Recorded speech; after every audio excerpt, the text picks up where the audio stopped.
para mí hubiera sido ideal porque era una pieza de Antígona, ¿no? El monólogo de arranque de Antígona. Y ese lo tenía súper hecho, ¿no? Entonces, claro, me sorprendiste cuando me dijiste, no, Maribel, es que te cambio el monólogo y ese que lo haga Carolina como sorpresa y tú haces el de Jerónimo Cornelles.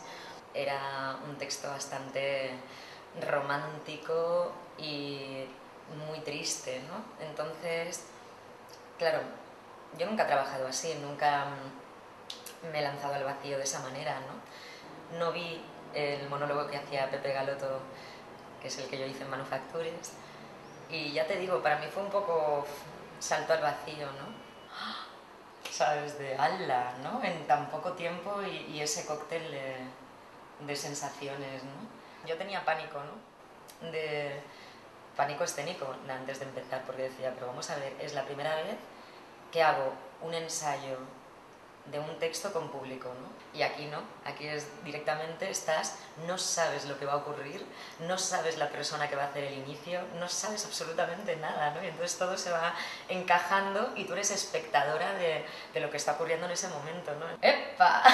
No sé. Es como un cóctel molotov, ¿no? Es cóctel, cóctel.